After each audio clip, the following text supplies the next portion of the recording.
Hello and welcome to interview number 4, where I'm interviewing our See It Be It winners from this year's International Women's Day celebration.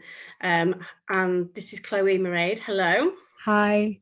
And I'm just going to read out some of the nominations we had for you and just embarrass you and put you on the spot.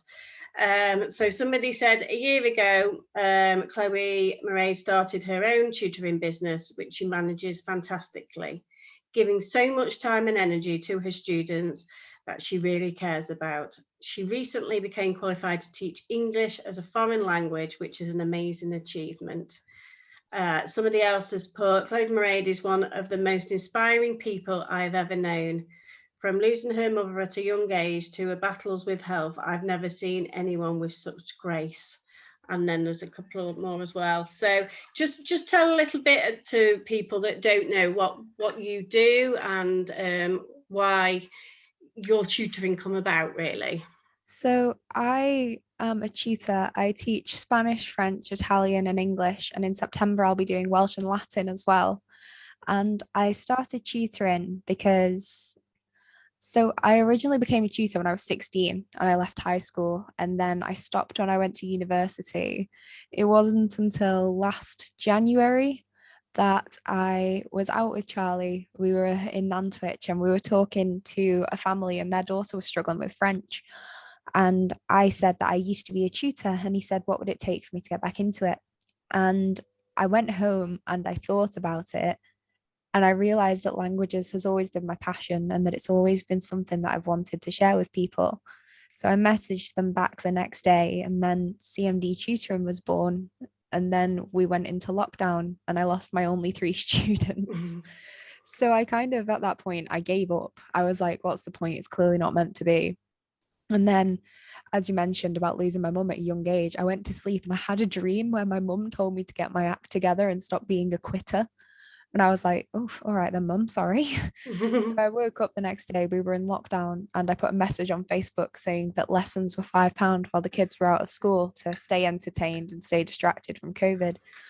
And before I knew it, I've had nearly 100 students and taught on 3 different continents. And what is it for you in terms of the love of languages, do you think? I love that with languages, you're not just learning the one word means this word in another language. You get to know the people, you get to know the culture, you get to know the history. And I love that. So there's a phrase that I can't remember who says it. I think it was Charlemagne. He said, knowing your native language puts you in a corridor filled with locked doors. Every language that you learn is a key to opening new cultures and new adventures. And with languages, I've been so excited about exploring all of these different cultures and these different opportunities that I wanted to share that with people. Because learning a language, it's like, this is going to sound like a really nerdy analogy. It's like a video game. So when you start in, you're at level 1 and you don't really understand what anyone around you is saying. But as you level up and you learn new vocab, new grammar, new history, it's like you're leveling up in the game. And then your rewards are getting to understand these people, understanding these cultures, and it is the best feeling. Oh, and what I really got from the nominations was that it's infectious. So your passion for languages goes to your students as well. I very highly doubt you will ever meet anyone who gets as excited about a verb as me. And verb conjugations and tenses and all the different stems. But it sounds very much that you make it exciting. The thing is that to me, language is the most exciting thing in the world. And you'll have people who'll think, oh God, no. But to me, it is the most beautiful thing in the world is when you meet someone from another country, you speak to them in their language, and the pure look of happiness that they get on their face is nothing compares. And that's what makes it exciting. And since all of COVID and you doing that tutoring, your company's definitely gone to a different level, would you say? Undoubtedly. I mean, it started with me sat on my bed teaching for like 3 hours a week to 30 hours a week. And now I'm up to 45 hours a week. And today we got our first classroom. So we can work through the waiting list of face-to-face students. So it has been unprecedented.